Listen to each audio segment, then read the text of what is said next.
This is what it's all about. This is why we have done over 50 episodes of That's Freaking Wrestling in the year 2023. It is here, guys. It leads up to this, part 2 of the Best Of series. We had a great time on Christmas Eve. Shout out to everybody that brought in their holiday with us. We love you guys. We appreciate you for that. That was some fun topics, right? We had a good time with it. You know, had some good conversations. It's coming down now. We're getting down to the shits on this one. We're getting down to it. I haven't even looked at the poll results that we put up on Twitter. Thank you for everybody that voted. If you guys have not voted or you didn't vote, sit back, get you a nice cool drink, whatever you're drinking. If you're drinking some alcoholic beverages, represent. If you're just drinking pop or water, do that too. Have a fantastic time. We are going to rock and roll this podcast. Ain't no time limits on this one. This is getting down to the nitty gritty. 9 categories. Okay. And I know already that there are some categories where there should be some good conversation on it, on who won, who we voted for, and our thoughts behind it. Once again, everything leads up to this episode. Like I said, this is episode actually 95 of the TFW podcast. That's Freaking Wrestling. If you don't know, now you know. I am your host, Matt, joined by my 2 co-hosts, 3 the hard way. Rhodesia is in the house. Eshaun is in the house.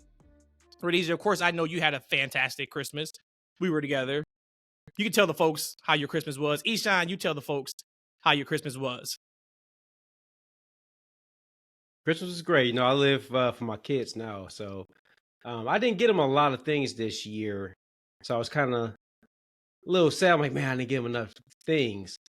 But these little boys got like these Mario Wonders Seed game. Fun game, by the way, on Nintendo Switch. Switch, okay. And they wanted this DLC for Nickelodeon All-Star Brawl 2, which I also have them for a Switch, right? Now, of course, downloadable content is just that. It's downloadable content. It's not really a physical thing. I can get them for it. Okay. So my little one, my 5-year-old Ian, was so disappointed, right? Disappointed that I didn't get this thing. He started boo-hooing at one point. Oh, man. Like, he didn't think I got the DLC. Like, where's your DLC? He's crying, right? I'm like, okay, let's go ahead and install the games we do have. So, of course, with DLC, I purchased it the night before. When he turns the TV on, switch on, it prompts him to download the downloadable content. Cool. These guys scream. They're running around the house. Now, mind you, also, this downloadable content is literally just costume skins for the characters they already have. That don't matter. Ian goes, this is the best Christmas ever. And this is what they proceed to do for the next 3 to 4 hours. And like all of like the 20-something toys I bought them were still in the boxes. Just where they left them at. And they're just playing these costume skins. So great day for Dad, because they were happy at the end of the day. Love it. Love it. Awesome. And I'll just touch on, we're at a point where our child is at an age where he's buying us gifts now. And so Matt and I wake up to like this little, not even like a scavenger hunt, but just like a welcome to like Christmas. And I remember the night before he had said, "Mom, hurry up and go to sleep because Santa needs to come." Hopefully I didn't let the cat out the bag there.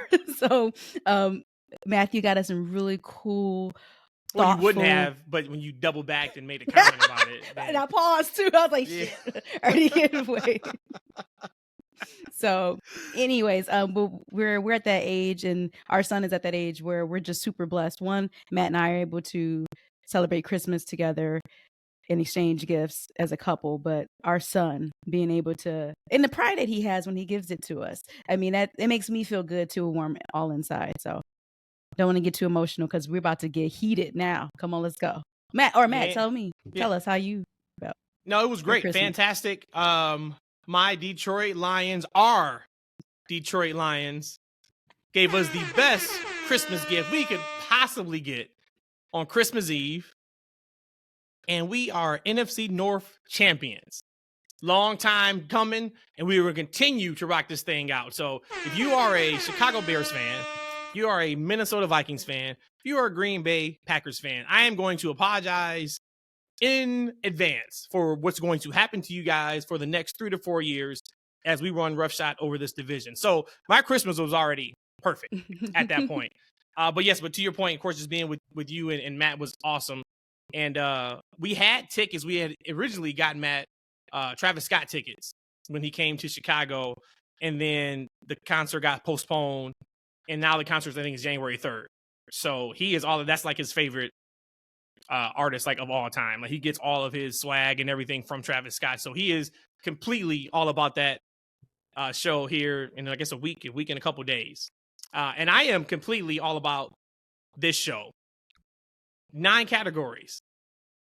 We're going to start off hot. We're going to go right to it. Like I said, I have not seen these results yet. So I am in real time pulling up Twitter. If you're not following us on Twitter, follow us. That's FNW. We are also on Instagram at the same. That's FNW. On YouTube, that's Freaking Wrestling, where you can see this entire episode in its totality. Let's start with the most popular wrestler of the year. Okay. Let me see here. Let me pull up our beautiful, beautiful music. Which music was it? Was it this one? No, it wasn't that one. This is the old school one. You know what? Just for it, I'm gonna stick with this one in. The second one, I'm gonna bring that one back. All of our day ones know this music. This was our original entrance music, intro music for the pod a year ago. Best or most popular wrestler of the year. Nominees are Cody Rhodes, Roman Reigns, Rhea Ripley, and L.A.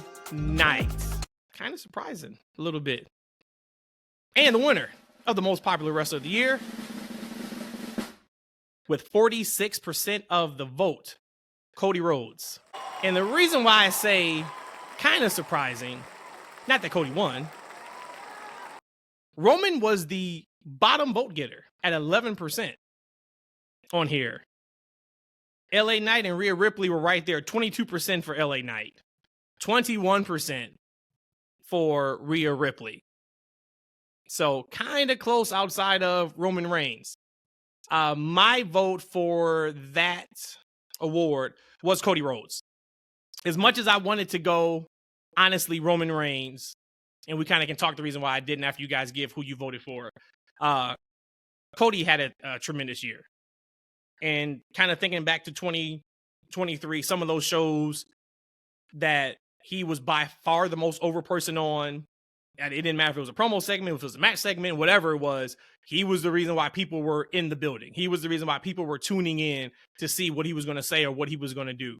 So I give it to Cody. Now, if it wasn't for the full 2023 and we went back half of 2023 numbers, and I think people would be a little bit different, I would absolutely lean toward LA Knight on that.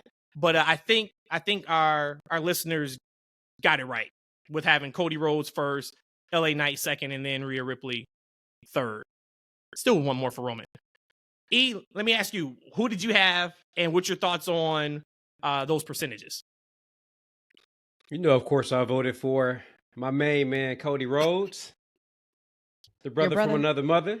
Yeah, the brother from another mother. Of course I voted for him. I mean, he, over the course of the year, has built fan by fan. He's going to these arenas and he's worked hard, right? He has one of the highest match totals of the year. He's put in the work. And it's genuine with him, right? The love that he has for wrestling, his story, the investment is something that anybody can invest in and understand. And there's a realism to what he does, and it comes through on the screen. And that's saying something, considering, you know, he hasn't really had a great story to sink his teeth in to, probably for multiple reasons, you know. But Cody, the man, I'm surprised Roman Reigns even had 10%, to be honest with you. I think I'm about to start getting hot already. Let's go. I did not pick Cody Rhodes for most popular wrestler of the year. And the main reason was because I had to go back and think about the word popular. And actually, I'm going to say this was a very, very, probably the hardest category for me to choose from. But when I went back to look at the definition in the Merriam-Webster dictionary for popular. There you go. I had to do buns. It said liked by most. And you cannot tell me that LA Knight this last year has not been the most popular wrestler. Everybody want to say, yeah. Everyone say LA Knight. All of it. He had it rocking. He had people doing LA Knight chants at Mania night 1 and 2 because he wasn't there. So for me, if I had to go through the traditional popular word, I would have voted for Roman, because if I ask my mom, do you know who Roman Reigns is versus do you know who Cody Rhodes is? She'll know who Roman Reigns is, but I can't go off of that. So I'm going purely off of the hypeness. And I felt that with LA Knight. To give some listener comments on Twitter, our guy Ryan, shout out to Ryan with the Parallax Effect podcast. We did his podcast back in September. We are going to bring that back in January. We talked about it on his pod. We were going to do a watch along for the Iron Man match of Shawn Michaels and Bret Hart. I haven't seen that match in over 10 years, maybe over 15 years. Rhodesia never saw it. You talked about it back then. You ain't seen it in a while either. I think it was completely overrated hype. And Ryan thinks it's one of the best things in the history of the business. We are going to watch that and do a watch along. And we'll probably drop that maybe the second or third week in January. So stay tuned on that. But he said, this should be Roman hands down. But Cody has maintained his momentum since joining WWE. LA Knight with the meteoric rise, and Rhea has been rock solid, including improving her promos. So there really isn't a bad answer on this list. I do agree with that. Our guy Eric at Mr. Mom 76. I'm picking LA Knight as the most popular. Hey. The merch numbers don't lie. Didn't he have 3 or 4 of the top 5 shirts at one point? Which he did. 100%. Our guy Marv Ranger. And this is somebody that I was really like, we completely didn't put them on. But if we're talking the full year of 2023, we couldn't put him on here and take one of those 4 off. And that's Jey Uso. And he said Jey Uso, and it's not even close. I would say maybe right now in this moment, if we want to have that conversation, yes.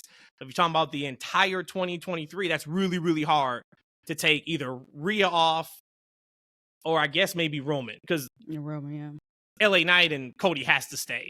I really thought Roman deserved more than 13%, even though I didn't vote for him, just because if you think about all of the storylines from the bloodline, he's the catalyst. He's the reason why you tune in and we're invested. And yes, Sammy played a part. Yes, the Usos played a part. Yes, Cody played a part. But at the end of the day, it's still Roman. Like, the majority of that is Roman. So, but to what everybody's kind of saying, like, there really wasn't a bad answer on there. So once again, congrats to Cody, 44% of most popular wrestler of the year. Next I'm not mad at that. I'm still riding and dying for LA Knight in this category. But I'm not mad at that. This one was a hard one. The reason why I didn't go LA Knight is because I remember where he was in January. Rest in peace, Bray. And we wanted more from him. And then he kind of wasn't on TV leading up to Mania. He wasn't on the Mania card. He was still bubbling. We wanted him, but he was nowhere near as popular at that time as Cody Rhodes was and is now. So for me, I had to X him out just because of that. And that's going to be a trend. That's going to be a trend of most of my answers. It's not about who's been hot the past couple months. Yeah. We're talking about, this is a year. These are year-end awards. These are people who've been for a past year putting in work and doing that thing. There's going to be a couple of nominees we're going to have on these lists that, recency bias. We could say been doing great things for the past couple months. We talking about a year, y'all. And Cody's been laying down thick brick. Woo. All year okay, long. what we talking about here? Don't start that. We usually get into the OnlyFans part toward the end. We're going to mess around and end this podcast early for y'all. I'll just be talking to y'all. I'll go through the whole list myself. My bad, y'all. Rhodesia, tag team of the year. All right, I'm about to get hot again because we didn't have a team on here that I wanted, but let's get to our nominees. We have KO and Sammy. We have FTR. We have Judgment Day, Finn, Balor, and Damian Priest. There you go again. Callback, right, for last episode. And lastly, we have the Usos. And on my record over here, it shows that our winner, and this was super duper duper duper close, might be the closest of all of them, is KO and Sammy. My numbers are showing they won with 31% of the vote. Matt, if you can confirm that. Let's see here. 31%. That is it accurate? Is that 100% accurate? It is. 31% of the vote for Kevin Owens and Sami Zayn. And you have Usos coming in at 28%. the Judgment's Day, Finn Balor killed and Damian Priest is at 24%. And again, FTR at 17%. So again, this is probably was the closest one person vote could have changed all of it. And let's get to it, damn it. Let's get to it. I voted for my Judgment's Days, Damian Priest and Finn Balor. And I'm going to tell you why. KO and Sammy, y'all had a wonderful moment when it came at WrestleMania night 1. Wonderful. Bravo. And I felt that I got the goosies, and I remember living in that moment too. But something that Finn Balor and Damian Priest has done this whole year after they won those belts, they just ran rapid on SmackDown, on Raw, going back and forth. We saw them all the time, every day, holding nothing but gold. Every time you saw them coming in, the epitome of a tag team. We're going to go ahead and I'm going to jump in when you're getting hurt. I'm going to run interference when you getting hurt. To me, they completely was a tag team for me. Before I let y'all two go, I wish we would have had Chelsea Green and Piper Niven on here. Even on the first Chelsea Green and Sonya Deville, when they first won it. To me, I really thought that they encompassed that same thing as a tag team. They were really the only women tag team in WWE. And they were makeshift in the beginning. And they still came together and they made it like a really solid group. And I really wish we could have put 5 or 6 nominees on here, but we're only stuck with 4. So let's stay there for a second, Eshaun, and of course chime in too. So this was a collaborative effort with the three of us, with the nominees on here, and we talked, hey, is there anybody that has to be put off? Is there anybody that has to be put on the list? And Rhodesia had the tag teams. She had Chelsea and Sonya. And you guys all know we are huge fans of Chelsea Green on this pod. And I looked at that and she didn't have the Usos. And I said, look, we got to pull off a team. And it's probably going to be Chelsea and either Piper or Chelsea and Sonya, because the Usos have to be on here. And Rhodesia responded and she's like, I don't agree with it, but I'm not going to fight it. And my argument to her was Usos held the undisputed titles for the first part of the year. They main evented night 1 at WrestleMania. You have to include them, and you can't put a team on that hasn't even had a feud worth having a meaningful PLE match. Like, for me, that alone was, okay, well, we got to pull them. Because you can't pull KO and Sammy. You can't pull FTR, and Judgment Day has done incredible work all year. I mean, maybe we could argue Damian Finn, but even Damian Finn, I think, are way above the women's championship situation from 2023. Eshaun, what's your thoughts on us having to pull off the women on that? And then, of course, you know, who you had voted and what you thought of the people's vote on that one. I was going to let her have that one. I was going to let her be the 1% that would have voted for that tag team. Because there's no way in hell. So out of line. There's no way in hell. So out of line. And I don't think anybody else would have voted either. Hell no, I wouldn't have voted for them. God damn it! They took. I was like, Chelsea took the funk off the women's tag team belt. Now, that's true. Go ahead. Sorry. That is true. Look, that is hey, true. You know, look, I feel bad sometimes when Matt be going at his poor wife for some of her takes, man. But that was a bad one. Not at all. And look, are you serious? As I said, we gotta. Yeah. When we was going through this, we gotta do a better job with this recency stuff. They haven't had the titles. They didn't have the titles that long. We're talking about the entire year. But they made it important, though. They made it important. It wasn't that to important. me, I'm sorry, did. my love. They made it absolutely. My love. They took Chelsea. Don't forget, Piper was out for like over a month, right? Okay. Look. So when we say Chelsea, at one point Chelsea was a tag team champion. Just tag team of the year, not tag team. And here's the thing. Like, they need to keep.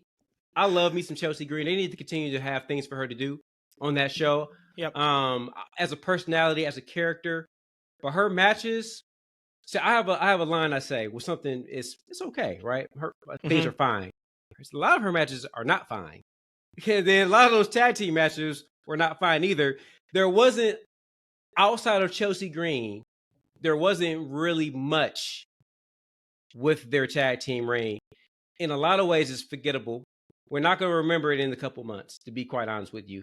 Hey, I love that you love that tag team, but the 0.1% was what we would have gotten if we put that vote. Well, I would get a full 1% because it looked like 29 people voted. So I actually would have been a lot more than 1%. Matt, who did you pick? I went Usos. I just thought that they're for a good part of the year they were very powerful. I thought they were just the best tag team in all of the worlds. Right, I gotta get on the plural thing too, man. I think it's something we do in Detroit. We add them plurals to everything, so I ain't gonna knock her for that. But yeah, the Usos, I gave them. They were my vote because they would just match after match, banger after banger. And then plus they had that great match with their cousin and their brother, right? One of the better finishes, surprising finishes. I just thought they had a great run for the year. Finn and Priest, I think they were number 2 for me. Just again, it's more recent. They lost the titles a couple of times, and I just don't think they had the run like the Usos had as far as match quality and storyline. Just for me. So I remember when the Usos, when we came into Mania, and again, this probably had a lot to do with Sammy and KO too, and how much we were behind them. I wanted the Usos to drop the titles. I wanted to. I'd never found myself saying that I wanted Finn and Damian to drop the titles. Not yet. And then for me, that's the bigger difference. That's the reason why I didn't vote for the Usos. Usos had it for a long time too, though. They had it for a long time, and don't forget, you wanted them to lose the titles because of the story, the beautiful story we got of Sammy and the Bloodline at Rumble, and then Sammy losing to Roman at Elimination Chamber, and then Sammy and KO getting back together. Remember, they were beefed out for months before that, so that was the perfect story for you to want. Like, if anybody was still cheering for the Usos, unless you are just the biggest Bloodline fan, you got tattoos all over the place, or you're Samoan, I don't know how you would have wanted the Usos to win that. No. But I was actually in the minority on this. I was in the 17% of FTR. I voted FTR. And it was strictly because of the matches that they did in 2023. They had arguably one of the matches of the year, 2 out of 3 falls on Collision with Jay White and Juice Robinson. They showed up and showed out at All In. We know how good they are. I don't have to go over the matches, but that was who I went for. I would have went Judgment Day if we had a group of the year. I would have went Judgment Day. Faction of the year, definitely they would have won hands down. Yep, it would have been just like CM Punk, surprise of the year. CM Punk winning hands down. Mm-hmm. Judgment Day would have won group of the year hands down. Yeah. And I think that's why we didn't do that one, because outside of Bullet Club,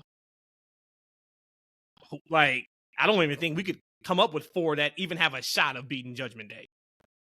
Nope. What were you about to say, Rhodesia? On the FTR one, am I mixing my years up when they went against the Briscoes? Was there finality in 2022, or was that this year in January? 2022. If I'm not mistaken. Unless no, because Jay's been gone now, I think, for a year, right? So it couldn't have been this year. I thought it was at either the turn in the year or at the end of the year. And last thing, real quick on FTR, they would have been higher for me if I feel like creatively they blanketed them for much of the year, right? Like something, they'll have a couple of hot matches and then you wouldn't hear from them for a while, and then they'll pop up again. I just don't feel like they were put in a position to fully showcase their title runs. Mm-hmm. And for me, KO and Sammy, like, I was with you guys as far as wanting them to beat the Usos. Magical story, great storytelling. But then after they won, right? I don't know if Matt was watching NWA like that back in the day. It's almost like when Sting won the World Championship from Ric Flair. Like, everyone wanted Sting to beat Flair. And then once he got the title, it wasn't as satisfying. And that's how I kind of felt like it's not what KO and Sammy was. Like, their title reign after the fact wasn't as important as them winning. And I felt like Usos were important their entire reign. Magical story.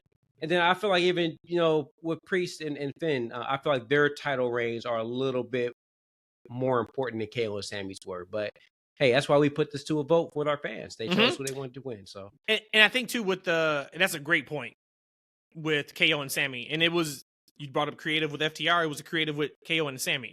After Mania, it felt like now what? But then they kept just going against the Judgment Day every damn Monday Night Raw. It was a main event somehow of the Judgment Day and KO and Sammy, albeit a tag match, albeit a singles match. It was just, that was it. And they just ran it until they dropped the titles.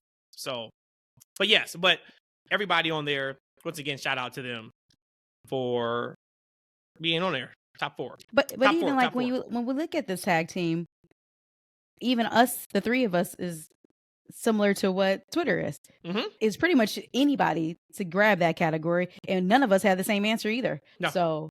So wonderful tag team divisions in the WWE we see here. All right, are we That's ready? a shot. Yes, that's a shot though. Go ahead. Next, we have our Breakout Wrestler of the Year. Our nominees are LA Knight, Tony Storm, Swerve Strickland, and Trick Williams.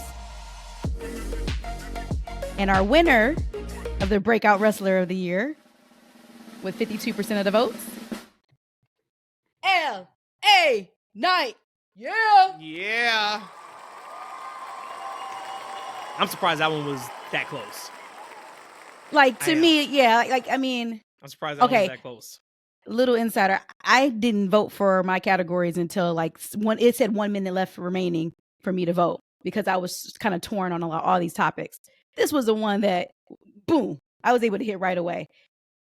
I'm willing to challenge anybody. Breakout Wrestler of the Year, LA Knight absolutely killed it. He came out of nowhere and made something. Made himself completely relative. Relevant. Relevant. He made himself relative. Is this geography class? He made himself relative and relevant. Okay, Mr. LA Knights. Okay. But again, these other people on here, we have Trick Williams. Again, he's a breakout for NXT. I know he kind of made a comment that is developmental, and that's a very valid point. So, but again, to me, I still thought that he was worthy to be on this list. Again, Swerve Strickland, again, making nothing out of something, and he is relevant and relevant. You know what I'm saying? So, and Tony Storm, again, she has nothing but the skies to go for. I think she's going to be doing this for a very long time. She's just finding her groove. You can only win Breakout Wrestler of the Year once. So she One is time. not winning in 2024. 52% LA Knight, 27% Swerve Strickland, 15% Trick Williams, 6% Tony Storm. Eshaun, react. And to pull you back, we almost forgot about LA Knight. Sure I did. don't know how Sure that did. We happened. sure did. I don't know how- It's I like, don't know oh how that shit. It wasn't until Yeah. earlier today. I sent them a text. I was like, hey, y'all, oops. We forgot Yeah. LA Knight. I forgot. Who do we Then- have? Who was our fourth? Oh, y'all wanted Tiffany. Y'all wanted Oh, Tiffany yeah. Stratton. Yep. Yeah, Mhm. Tiffany They Stratton. were passionate about having Yeah. Tiffany on the Yeah. list too. Yeah. But yeah, as soon as And I Barbie put killed it. And soon I put as soon as he put LA Knight on that list, I had to check him because I'm like, of course, Yeah. like right, because almost similar to Cody, he has organically built an audience and a fan base for himself. Fans wanted more from him. We wanted more from him for a long time. The company finally put him in position, and I feel like he delivered.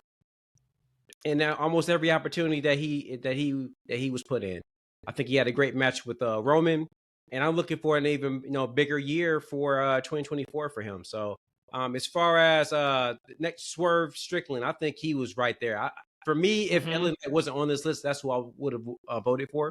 I think he's another guy that I think whoever is running, AEW creative, if that's Tony Khan, of course it is. I feel like he made them use him. For sure. With his talent, his creativity, his wrestling ability, he forced a case for him to be heavily used on those shows. And he has grown so much as a performer right in front of our eyes on that television scene. I mean, and it's been a consistent thing all year long for him. I know you guys are really passionate about Tony. I love Tony too. I think she's one of the best things on AEW TV. Swerve, Christian, Tony are like some of the must-sees on AEW television. It's just that for me, she's only been doing this character for a few months. If she had a longer resume of this character and longer success, I definitely would have chose her. But for me, you look at LA Knight, a Swerve, Strickland, like the work they put in all year, I feel like it'd have been a slap in the face for us not to vote for one of those two men, given the amount of work that they put in just because Tony's hot right now. Now, I hope that Tony can continue this character and add some layers to it, going into next year. But right now, I feel like it's LA Knight. Whose time is it? LA Knight. Yeah. Yeah, I felt like we had to put Tony just because of the work she did. It's like one of those where you know they're not going to win, but you still got to recognize them. I do wonder, though, if we would have taken Tony off and put Tiffany Stratton on there, if she would have got more than 6% of the vote. Maybe not, because I don't know where you would have pulled from, but 6% is pretty low. You know, like Swerve getting 27%, yes.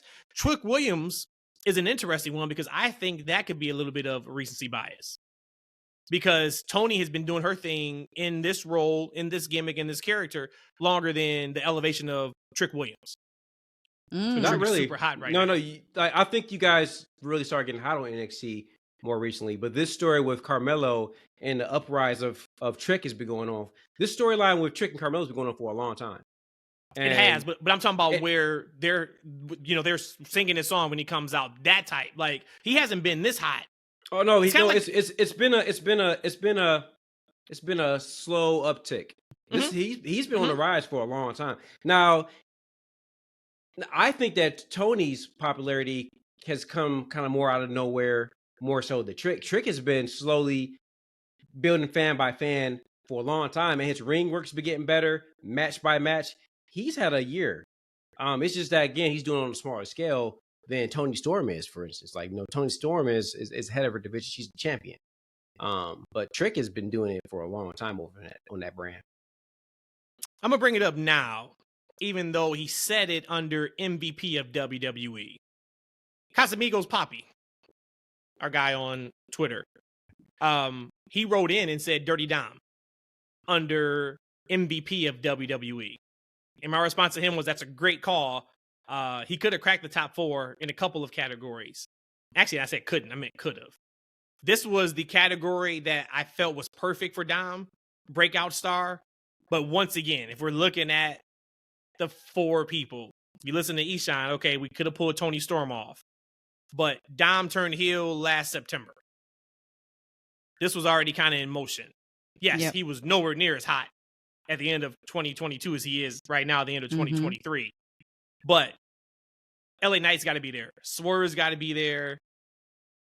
And I really think Trick has to be there. Now, maybe you can argue and say you could put Dom over Trick or LA Knight, and I wouldn't fight you on it. But you mean you mean Trick and Tony? You mean Trick and Tony? Yeah. But he's one that just didn't crack the top 4. Hey, that's not a bad tag team name, Trick and Tony. Like a duo. Wait! I know we just got past the tag team. I gotta bring it back. What about the back and rack attack? Back and ass? Yeah, they were no. Oh yeah. Yeah. No. We talked about it then. Like that was it. Liv Morgan, Raquel. That was a makeshift team. Rodriguez, it was.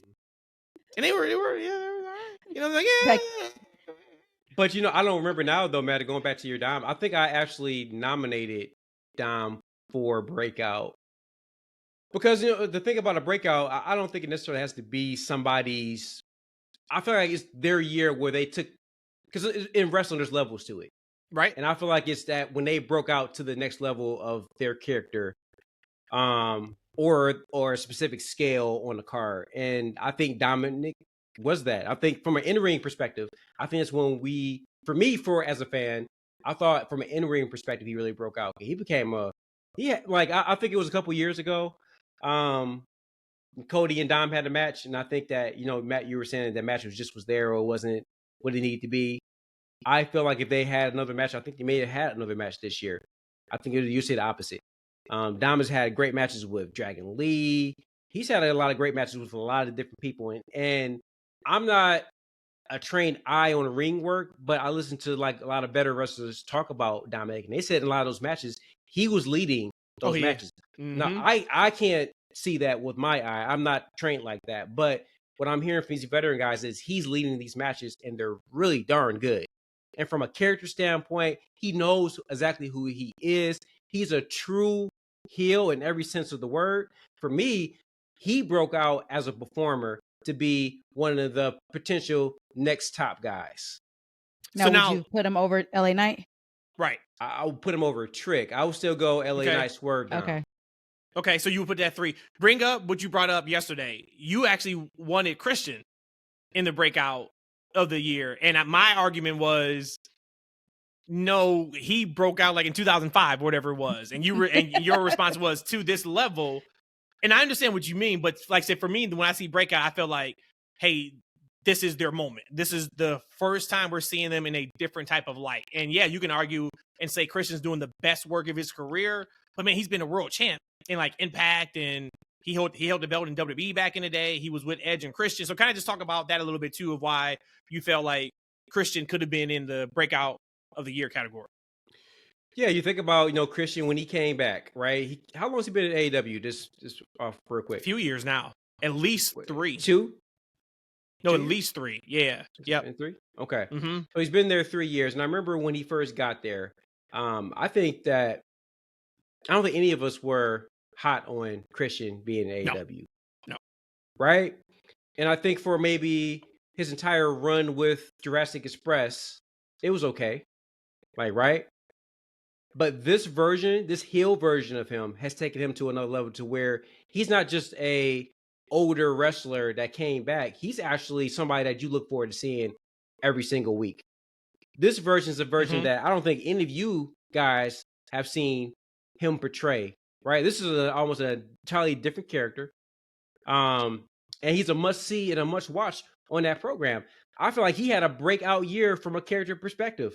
He is somebody that anybody will want to see. We got a couple categories that we're going to mention and talk about Christian, but I feel like on the microphone he's broken out, from a character he's broken out, from a storyline perspective he's broken out. Like, he's must-watch TV. And for me, Breakout, it doesn't always have to be a new wrestler. It could just be somebody who just shattered the ceiling and went to another level for me. So with that being said, could we have put Cody Rhodes in the Breakout Wrestler of the Year with that definition? Ooh, see, now we getting right. The waters are getting muddy now. He's already at the top level to me. For me as a fan, he's already at the top level. So I don't know. He's not breaking out for me because he's already at the top. So okay, last year, like 2022, absolutely right. We were doing this 2022, absolutely. Because I didn't, as much as I love Cody, I had no idea that he'll be the number 2 guy in WWE. Like, I knew he'd be a top guy, upper mid card. I mean, not upper mid card, upper guy. Like, I figured he'd be like a Drew McIntyre, somebody who's always in the conversation. Same. Somebody who could win. Or before maybe this year, the Seth Rollins mode.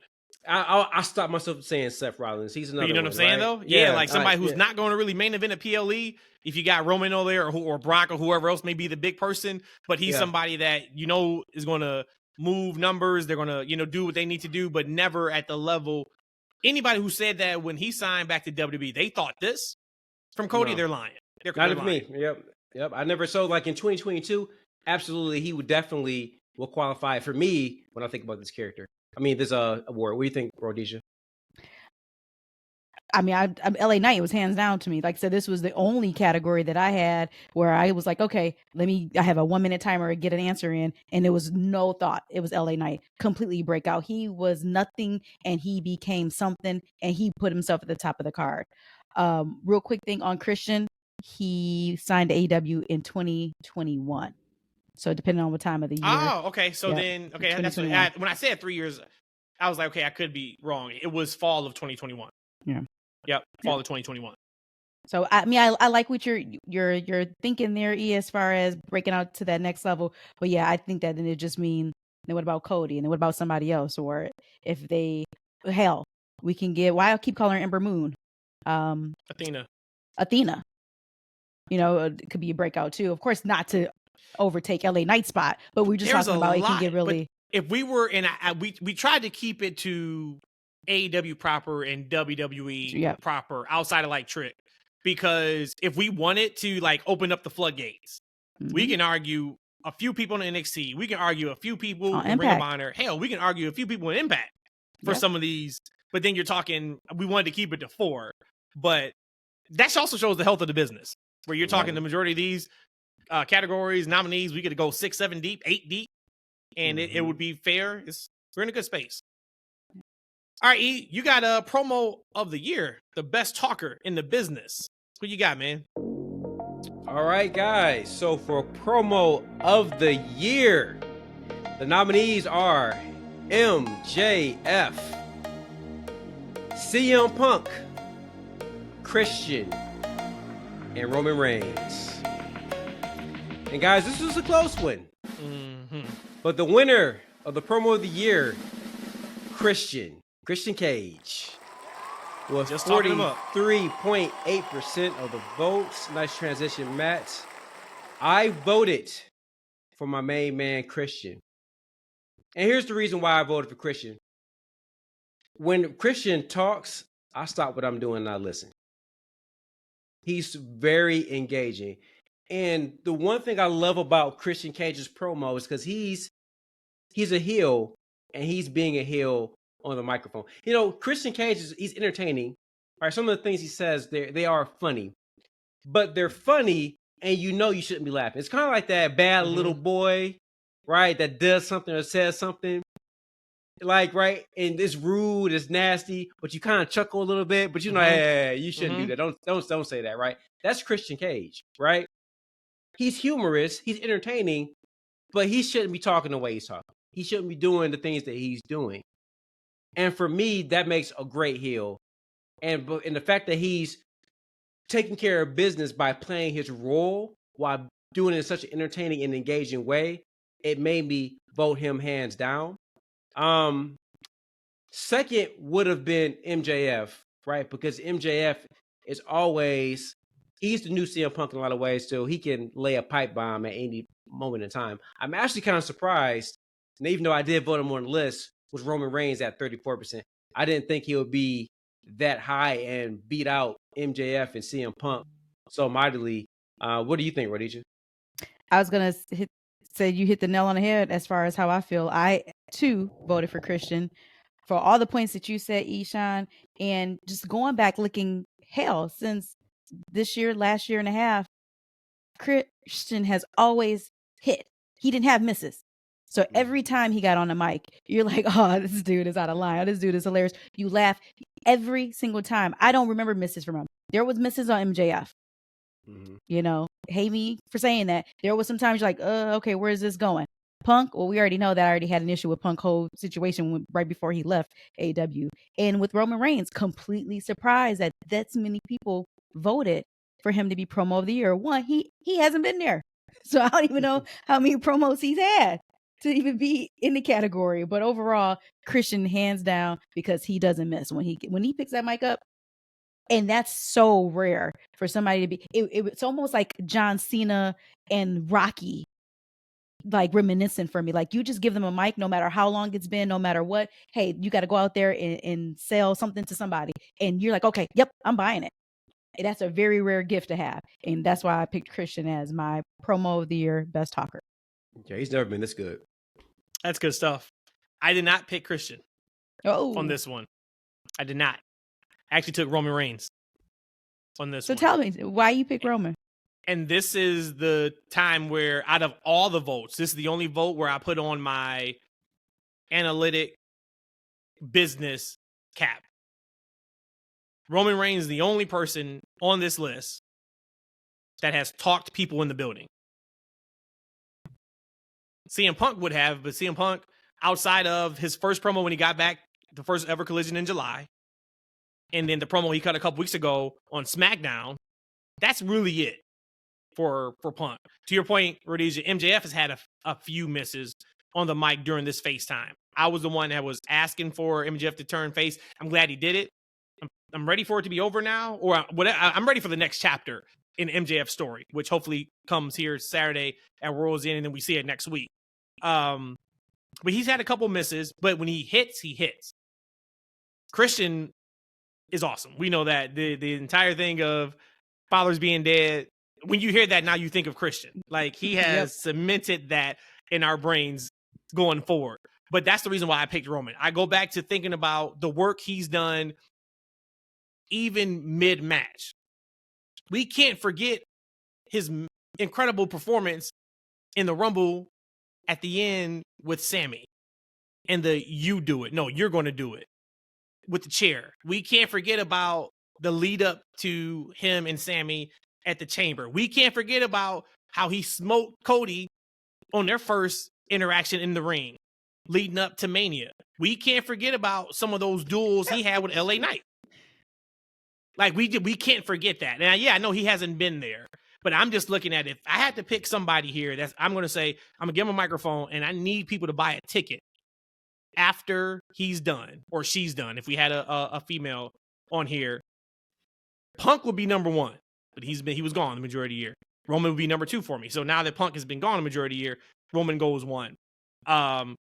Christian would have been two. MJF would have been three. And MJF's issue was strictly a volume perspective. Out of those four, he probably cut more promos than all of them combined, probably in 2023. So it's a volume piece for me on that. But that's why I think a lot of people went with Roman, because that's close. 44% to 34% is pretty close. I could have sworn MJF would have gotten more. Yep, I thought so. And then I think people thought the same about Punk. Like, he just got back. I thought the same thing. But that's why I actually wanted to put Roman on the list. I nominated him for that very reason. He doesn't cut many promos, but the ones he does, I mean, they're all home runs. Mm-hmm. They do the job. They're engaging. And you wouldn't think that Roman would be a witty promo guy, right? Because he doesn't seem like he's trying. Like, and that's the one thing. It's a slight maybe knock against MJF. I think that sometimes he tries a little too hard for the zingers, for the one-liners, right?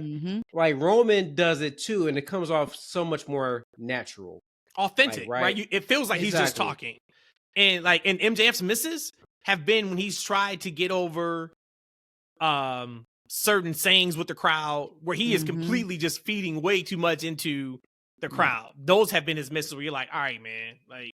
Everything you say doesn't have to be a catchphrase.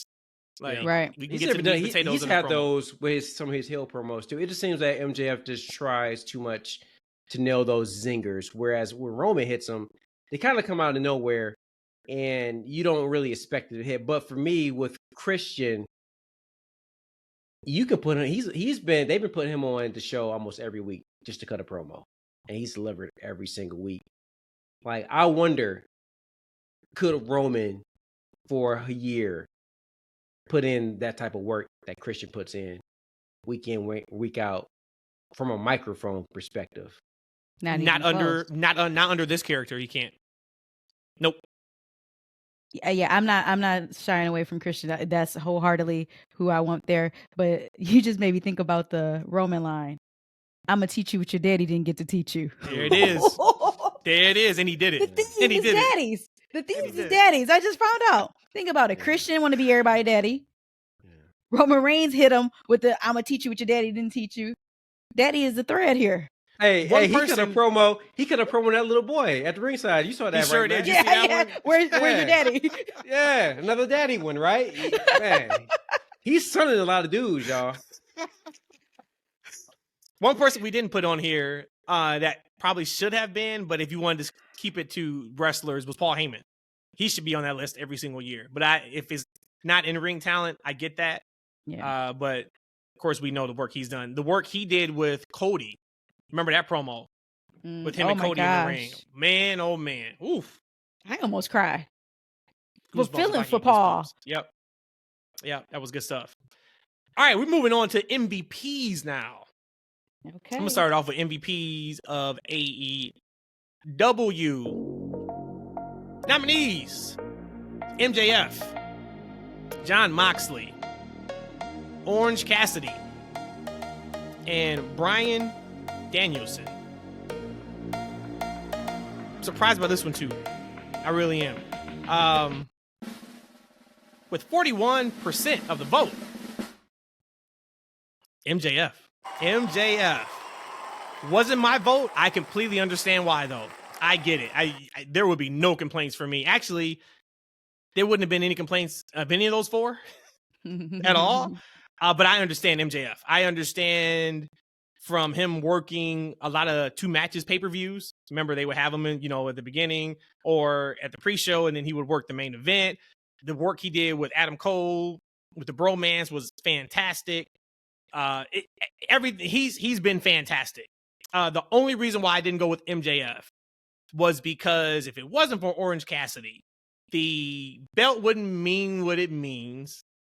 And some of those dynamites may have been even more rough than what I already thought some of them were. He was like a staple on Dynamite. We can put Orange Cassidy out there to start the show hot, give him 15, Bingo. 17 minutes, and they're going to kill it, and we're off to the races for this show. He was able to main event with Moxley and All Out because of the work he did with that belt. And remember, that was when Punk was supposed to be there going against Starks. And for you to be able to put that match in there, and by the time that show was over, that was one of the best pay-per-views of the year. But you were like, that match should have main evented. That's a big deal. That's a really, really big deal. That's like WWE having a main event of the IC belt for a show. So that was why I went with Orange Cassidy, but no complaints from me with MJF getting 41%. Orange Cassidy had 34%. Bryan Danielson had 16%. And Moxley only had 9%. That's a little surprising. British, your thoughts on MJF? Who did you have? And then, of course, the numbers. What'd you think about it? On paper, I guess if you're going to look at the MVP of AEW, you would have to go with the heavyweight champion. So I get that. MJF was not my vote. I, too, went with Orange Cassidy. Orange Cassidy single-handedly set the tone for Dynamites every single week. They started off playing his music every single week. When he dropped the title, he still didn't take a vacation. And he came back to work. That guy was an absolute workhorse. He made that title mean something. Again, and that's why I completely voted for Orange Cassidy. Now, for Brian and John, I'd have thought that those numbers would have been flipped. I'd have thought maybe Moxley would have had 16% and Brian at 9%. But I guess this work with Brian and his one eye and this Continental Championship tournament, I guess maybe that's getting a lot of attention there for him too. But overall, guess can't complain about MJF. But I do think that Orange Cassidy won that, and I just wish more people agreed with me. For Brian, don't forget the storyline with MJF. Yeah, yep, there you're right. Iron Man yep. match. Forgot about don't that. Forget the work he did with Claudio and Wheeler Yuta for their group. So there's a reason why, and then you can just look at it and say, but if you also want to say just from a backstage perspective, if he is one of the head guys for Collision now, hell, he's the one that you let the internet tell you he's the one that fired Punk to his face. I mean, you got to get him out of here. Of course, he didn't do that, but he was the one that made the phone call to him or the text message or whatever it was. So you could look at it that way too. But you also can't take away the contributions of John Moxley with all the blood in this 2023 year. 85% of the blood that we saw on AEW television and pay-per-views is by the hands of John Moxley, one way or the other. Yeah, for me, guys, it was a toss-up between MJF and Orange Cassidy. I ultimately voted for Orange Cassidy, just out of respect for the work he did in the ring. You know, he really made that international championship important, and that's a hard thing to do in AEW. They have 1,000 titles, and I don't think any of them really mean anything outside of the world champion MJF holds because it's the world championship. You can't, outside of the international and the world championship, you can't tell me what the rest of those titles mean in the hierarchy of that company. And Orange Cat, just from a workforce, has really done great things. I thought about voting for MJF, and I see why he won. I mean, all the storylines run through him. Yeah. Like, you talk about, we're storyline guys and character guys, and he is the character, the story guy for that company. And I think he's done the best he can do. I think that the run he's had as a face has been underwhelming only because the creative hasn't been there. And I think he's doing the best he can with the creative. I know he's probably heavily involved in that, but I just think that he needs a better team around him to kind of help focus some of his ideas and whatever they're trying to do. But I think from a character standpoint and just an overall story standpoint, he's been the MVP because that's what he's doing. Moxley, Danielson have been there from, they have some great matches, but shit, who else? Everyone in AEW can give you a great match. Right. Right. Yeah. I think that MJF carrying those storylines is something they desperately need on that show. They need somebody who can do that. And I think for somebody like Orange Cassidy to really elevate a title means something. So those were my guys. And that's why I chose Orange, just because I think it's hard work making, the 1,001 title means something in that promotion. He's another one. If we wanted to put him on Breakout of the Year, you Yep. could have made an argument as big Yep. as he was in 2022, nothing like 2023. Eric on Twitter said, Orange Cassidy made the international championship mean something in his first run. And my argument was it was a top belt in the promotion at one point. Yep. Tyler, our guys from Gimmick Infringement, check them out too when you guys get a chance. He kind of did a twofer here, so I'll give a statement here. We haven't talked about match of the year yet, but he led with saying MJF versus Danielson got my vote. Then he kind of started talking about this here, and he says, I know it's grown stale, but I think Max really put the company on his back this year. To me, the mic skills plus in-ring combo is unmatched at the moment. So he voted for MJF, which once again, no complaints for me with voting for MJF for MVP of AEW. For sure. All right. Now we got MVP of WWE. Eshaun, what you got, man? All right, guys. So our next award is MVP of the WWE. And the nominees are Cody Rhodes, Seth Rollins, Rhea Ripley, and Gunther. And guys, with a 30% win goes to Seth freaking Rollins. Shocked. Personally, I was shocked. No, yeah, I didn't vote for Shots his or ass. shocked? I didn't vote for his ass. SHOCKED! Exclamation point. Yeah, I didn't vote for him. This Seth Rollins character hasn't been for me. However, I get for some, he is one of the best workers in the world. He could arguably be the best worker in the world. So I get that. You know, in that company, he's the only, world champion defending the title. So that means something to somebody. I ultimately went with Cody Rhodes just because, again, he's a babyface. And he is moving merchandise. I know he fluctuates in the top, 1 to 3 or whatever the case may be. But that just shows you how hot that promotion is and how many guys they have at the top that he can continue to be in that conversation. And I think that from a storyline perspective, he hasn't really had a great story that he can sink his teeth into. I mean, he had the Roman story, which is great. And he had a nice run with Brock. But after Brock, he's kind of just been floating around, just trying to stay above water to the next big thing. And we don't know what that next big thing is. We're hoping is the road leads to Roman and Mania, but we haven't seen that yet. The stage hasn't been set just yet. Gunther, definitely, the IC champion. He's definitely done a great job elevating that title. I mean, he might be the second best champion in all of wrestling this year after Orange Cassidy. And Rhea, she's just been so solid. This from a storytelling perspective. I mean, she's been all over Raw. Very charismatic. She shows up on NXT, does her thing. When she shows up on SmackDown, she's doing her thing. And this is a woman. She reminds me, I haven't seen a woman that's this over since, I think, China.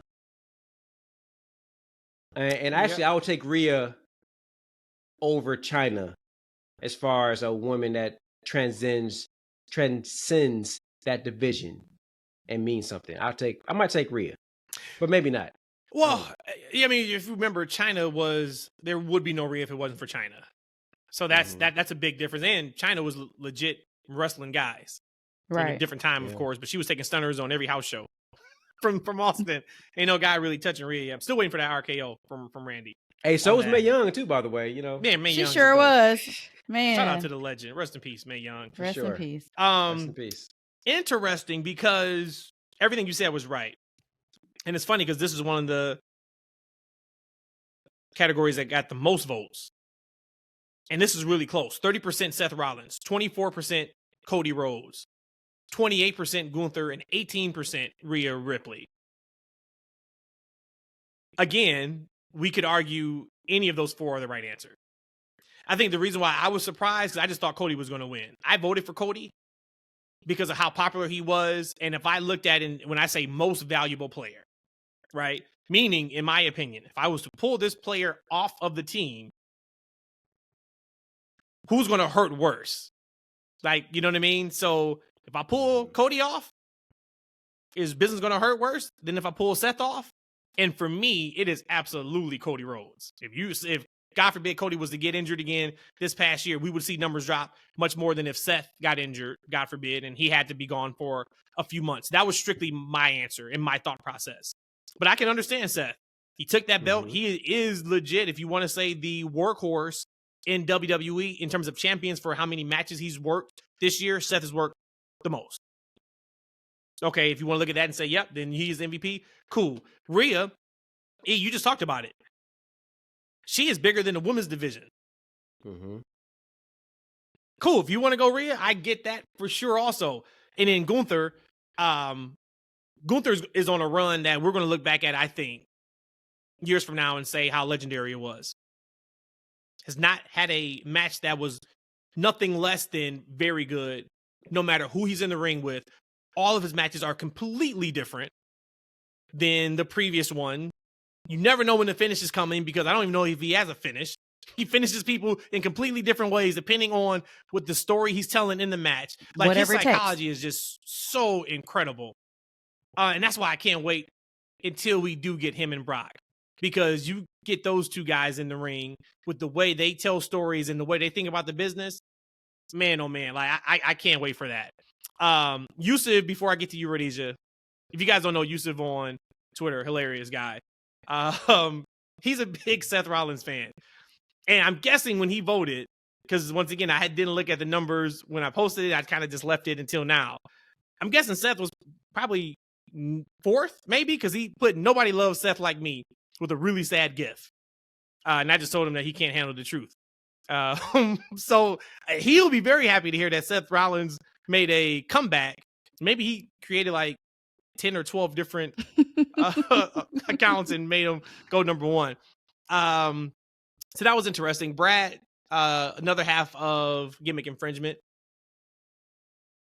I got to get your guys' thoughts on this. And let's start, Rhodesia, let's start with your thoughts on this and then your thoughts on the question. And then E, I want to get your feedback on what Brad says. Brad says way more Cody love than I'd like. He was a volume shooter this year, but those programs he was in were absolute ass outside of his current feud. Brad was not. He must have a bad day today. Brad was not a Cody fan of the stories in 2023. Hey, Brad, DM me later. We'll talk about this, man. Was you having a bad day, bro? Come on, man. Rhodesia, what you got around MVP of WWE? I did vote for Seth Rollins, and I can go on a soliloquy for all four of these people. It really just comes back down to what does MVP mean to the person who's selecting it. For sure, Cody Rhodes, again, he's close. He came in at 24%. Rhea Ripley, like you said, she transcends the women's division. I almost sometimes don't even look at Rhea as a woman, and I don't want to make it sound like anything other than what I'm trying to say, but she makes it like wrestler. She's a wrestler. She's a great wrestler. It's not a great women's wrestler. She's a great wrestler. She was on SmackDown and Raw, with Judgment Day, on NXT, hanging with Dom. Again, you look at MVP, who was the most valuable? And to me, I looked at it as, again, you held down Raw, talking about Seth Rollins here. You won. They made a championship for you. This championship that you built up just for CM Punk to come take it in a couple months from you. But anyways, you built this and you worked tirelessly. You know what it is? Every single day, every single week. And Gunther, holy hell. The IC championship, I can only imagine this is when it first came out decades ago, what this prestige meant for the IC championship. Again, I would just be regurgitating everything that y'all have said about all these people. But when you look at Gunther, he's going to finish you with whatever it takes to finish you. And this dude is such a monotone man. Like, he's not this super Seth Rollins flamboyant character. He's just this, let's get in here, let's take care of business, and we're done. And he still makes that exciting for me. He still brings me in. I'm still engaged, and he has this kind of L7 square personality. So all four of them, I couldn't be mad at whatever person you selected, but I did pick Seth Rollins just purely because he is a workhorse. We talk about Orange Cassidy over AEW. Seth Rollins is that in WWE, and he's been like that for years in WWE, even through the pandemic. So love it. Love it. All right, guys, last three, arguably the most important three Match of the year, women's wrestler of the year, and men's wrestler of the year. Let's lead off with match of the year. 4 options here. Number 1, Kenny Omega versus Will Ospreay at Wrestle Kingdom. MJF versus Bryan Danielson Iron Man match. Gunther, Drew McIntyre, and Sheamus at WrestleMania 39. And last but not least, Swerve versus Hangman in the death match. And the winner is, with 43% of the vote, Swerve When You Drive. Swerve and Hangman death match from AEW. 43% for that one, 29% for Gunther, Drew, and Sheamus, 21% for Omega and Ospreay, and then only 7% for MJF, Bryan Danielson, Iron Man match. Who wants to go first with the thoughts? I go first. Mine's is simple. I did not pick Swerve and Hangman death match, although I probably would have, but I thought that it was recency bias, so that's why I didn't pick them. I think just purely off of that factor. And I went with Omega and Will Ospreay. That was something to start the year off. That was just it made me feel so good to be able to see Kenny Omega wrestle again like that. And to go against Will Ospreay, who I feel is one of my favorite wrestlers too. I think they would have got more of the votes if it wasn't at Wrestle Kingdom and if everybody, the mass, would have been able to see that match. I just remember going away from it. I was like, nobody is going to be able to even hold a candle to this match this year. And that was in January that I said that. But I can't hate on the Swerve and Hangman. Being hung and you're the Hangman. Like, I mean, just everything about that one and what led up to it. We talked about that slow burn of them feuding and how I would have been whooped his ass the moment I saw you on site. But what we got as that payoff in that match, I cannot hate on that getting 43% of the vote.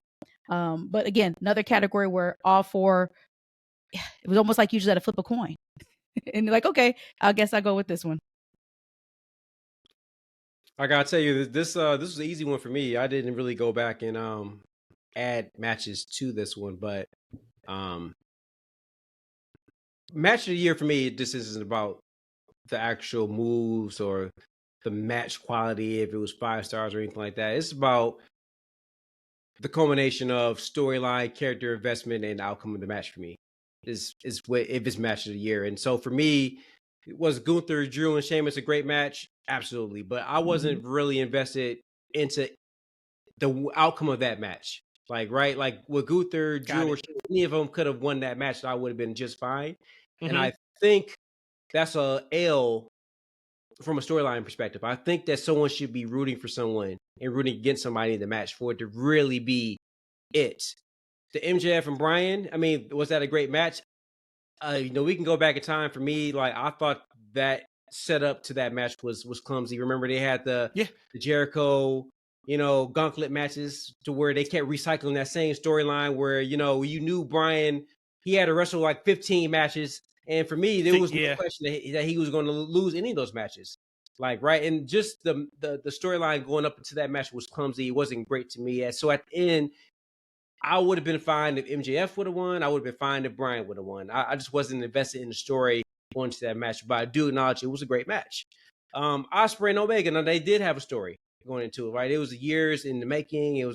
But just for me, I know the story just wasn't really hitting.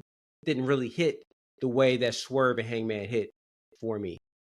I definitely was invested in Swerve from a character perspective. I want to see him go to the next level, but also that storyline made me care about Hangman, which I didn't. I had no investment in him as a character before that feud.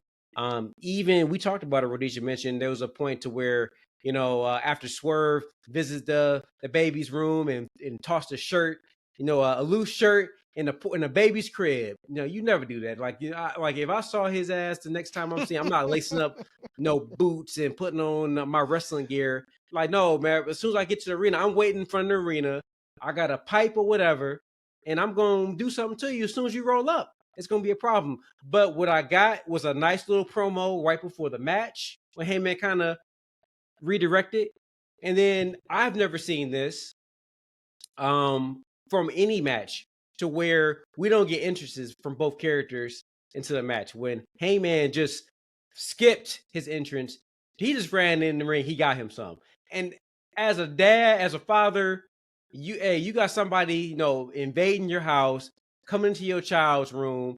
I'm not waiting for my music to hit. As soon as I see this dude, I get the opportunity.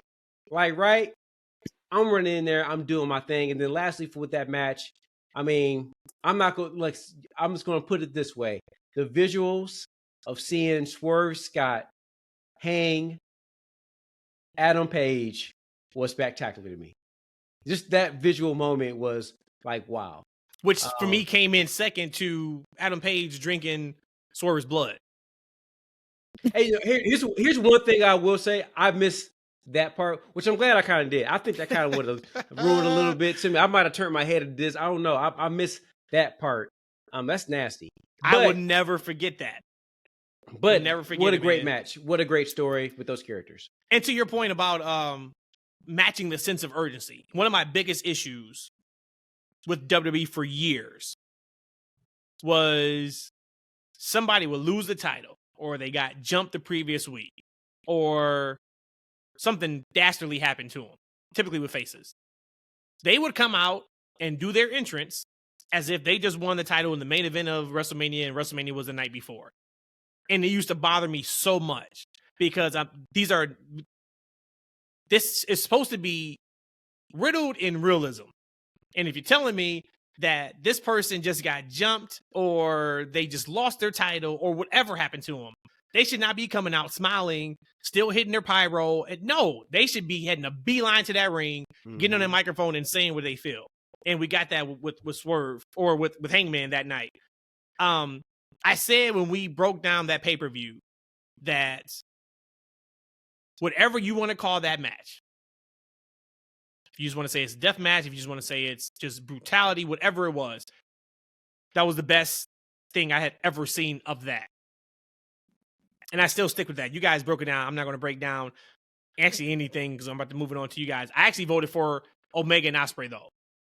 Because for me, when we talk about match of the year, it is just a certain feeling that you get.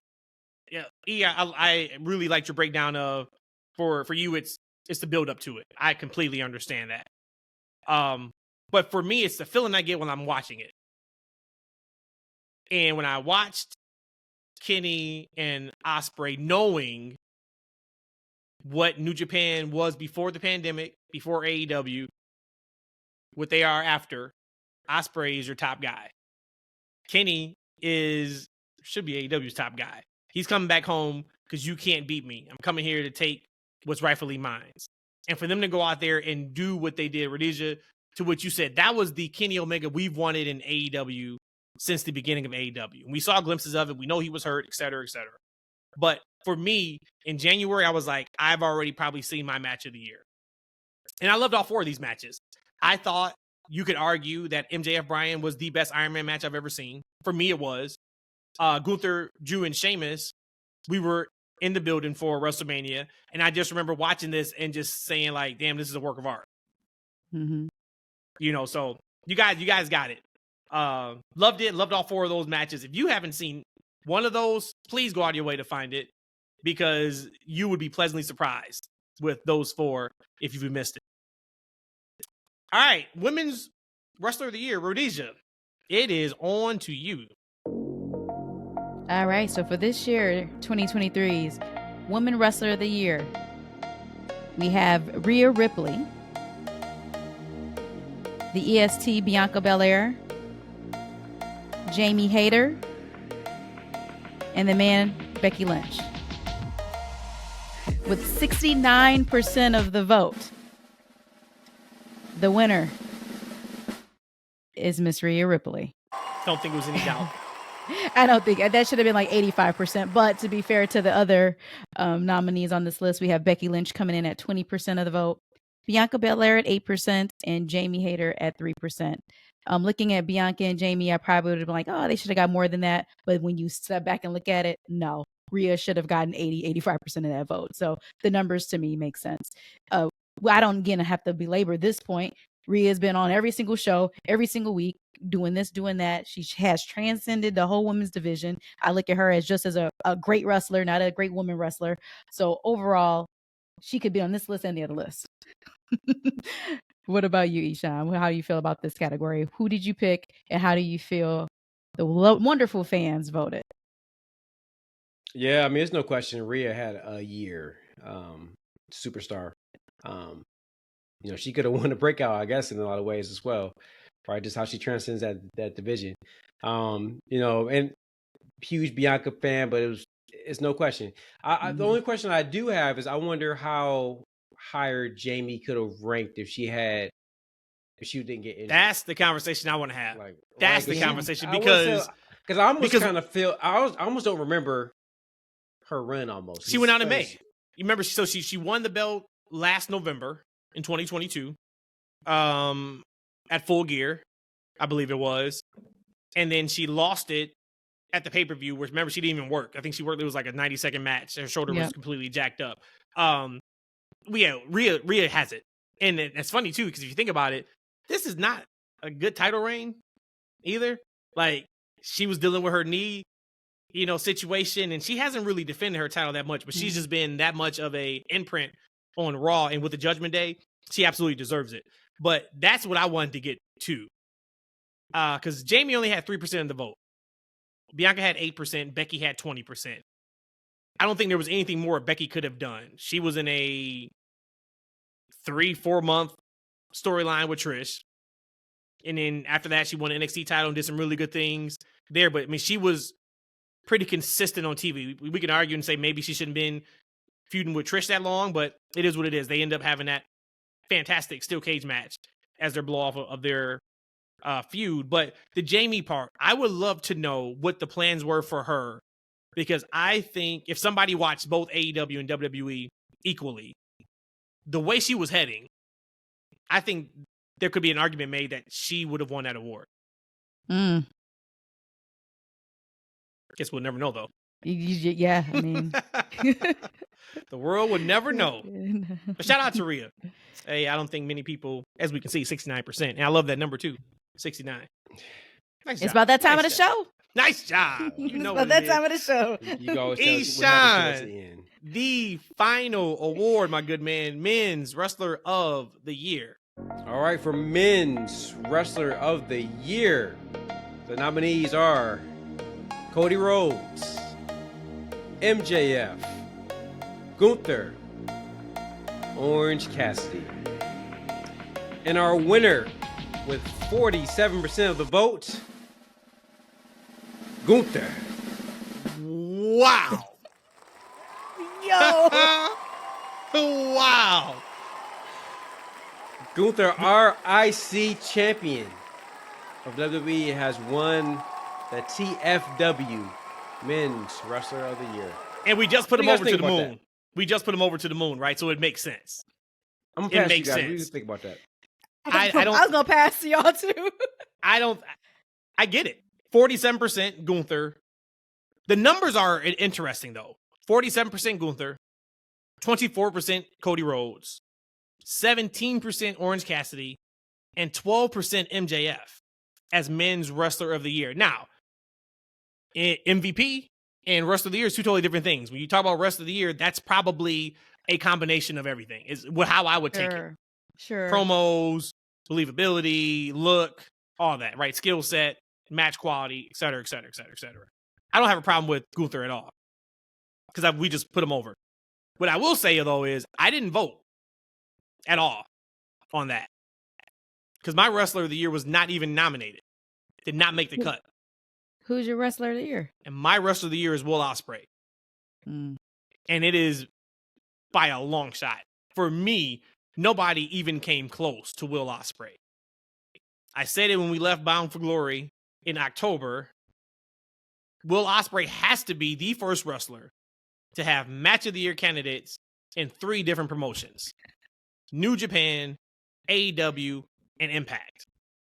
Never have seen anything like that before. And who knows we'll ever see anything like that again. But for me, that was my Wrestler of the Year. And I can't wait to see what he does in AEW. come next year. Hopefully they do him right and treat him as a big deal as he is. But yeah, so that was who I would have voted for, but he didn't make the cut. He was also right there at 5 or 6, so he just didn't make it. So Rhodesia, Gunther is our TFW Men's Wrestler of the Year. I mean, again, I was just surprised. I think I was just more shocked and surprised by the percentage. He almost doubled Cody Rhodes. So to me, I'm like, yo. But again, if you look at it, Men's Wrestler of the Year, he still has his IC championship, longest reigning IC champion ever, right? I think ever. And I love that because that just shows that, shout out to you guys, everybody who voted. Thank you for voting. But that shows the intellect of our listener base and our Twitter fam and followers.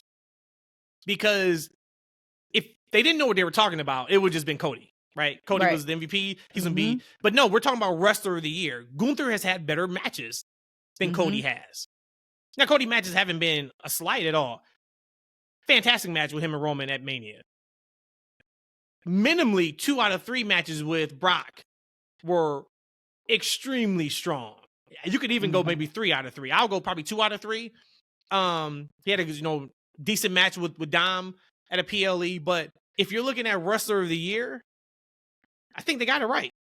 I think so too. Now looking at it like this, I voted for Cody Rhodes.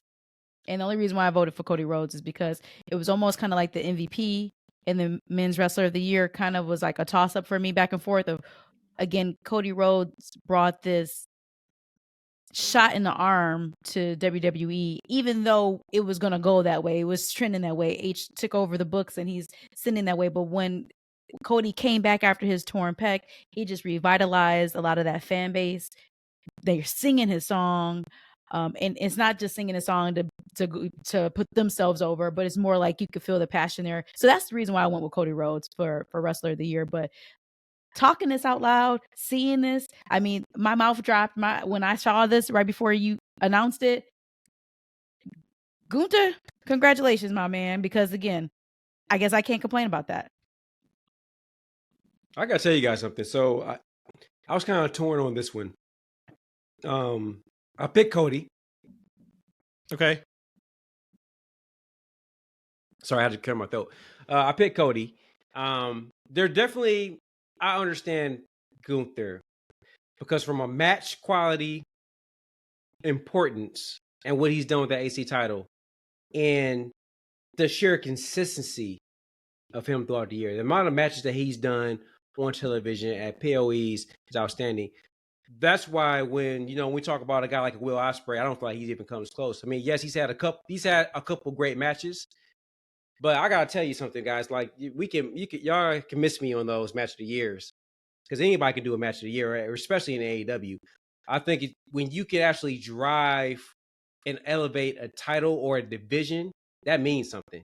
And when you can do it consistently on primetime TV, week in and week out, on live national TV, that speaks something else. Until guys Will Ospreay, until he gets to an AEW and he's able to do this from a storyline perspective, from a character perspective, and he can elevate a division, he's not going to be in my Men's Wrestler of the Year category by any means. Gunther did that. I voted for Cody, but that's why me and Brad and I, we gotta talk. Brad and I gotta talk. Brad, over but that here's the thing. I said it earlier. After that Cody thing, after the Brock feud, he didn't really have a feud, and he kind of just floated for a long time. Now, I personally believe that there was something that works with him and Bray. God rest his soul. I think that was the next thing for him. And when Bray got sick and his ultimately he passed away, I think that kind of left Cody in limbo. So he kind of just floated for a good part of the year. Right, with kind of no direction. MJF, I just think creatively, from a story perspective, I think he could have. I think we expected so much more from him, right? From his face run, we could say a lot of different things might have shortened that. Orange Cassidy, same thing with the international championship, but just from a true, elevation standpoint, just from a body of work, man, Gunther really did a great job. he really did a great job. He's just not one of my guys. Right. And that's why it was hard for me. I can't deny what he did though. His work he put in this year was phenomenal. You see it. You hey, I didn't vote, but you can see it. I think the other thing that's not lost on me, and it shouldn't be lost on anybody else too. Rhea won Women's of the Year. Gunther won Men of the Year. Both at one point was on the outs with Vince McMahon. Woo! And here we are, into 2023, Woo. Woo. under new creative leadership, top of the food chain. Incredible. So what you tell me is that when we get rid of bad creative, it elevates the talent. So we got one guy out of the way to elevate the entire promotion. We need to get one more guy out of the way, and we're going to get some guys elevated to the next top. That's what you're saying to me, right? Tony Khan is not going to be head of creative at AEW. All we can hope for in 2024 is he releases some of the reins and maybe has a booking committee that can give him some ideas. But they said he has some people, but we know that has been their biggest miss in 2023 was cohesion in storylines and making TV shows matter. Pay-per-views have been stellar. Got to get that TV right week in and week out. Because, you said something, and actually I was going to say it. I had for our next show, I had a couple of taglines I want to talk about for some categories. And one of the things I wrote down was let talent be talented. And you said it the other day, that's one thing that Tony does do. He lets the talent be talented, right? Especially in the ring. Like he gets out of the way and they do their thing in that ring. But the next step, it has to be this creative. It's like 2024 has to be a big year for them creatively. And I can't wait for us to talk about some of the people that chose to step away from the business, and hopefully they put some people in place and more others that can kind of continue to elevate that brand. But yeah, great year in wrestling, guys. We can hit that next week because there's definitely some conversations to be had on that. Rhodesia, let's do a summary. Let's summarize the votes, and then I have a couple of miscellaneous, just real quick things I want to hit. And then we can wrap up the best of series for TFW Wrestlers of the Year awards. You gonna play me some music? Yeah. What would you like? What type of music would you like? No, let's play that Soul Seductive one that you've been playing. All right. Yeah, give me the warm and fuzzies inside. All right, so this is the 2023 TFW Best of 2023 series, part 2. So most popular wrestler of the year is Cody Rhodes. Tag team of the year, KO and Sammy. Breakout wrestler of the year, LA Knight. Yeah. Promo of the year, Christian Cage. MVP of AEW, MJF. MVP of WWE, Seth freaking Rollins. Match of the year, Swerve and Hangman Deathmatch. Women's Wrestler of the Year, Rhea Ripley. And Men's Wrestler of the Year, Gunther.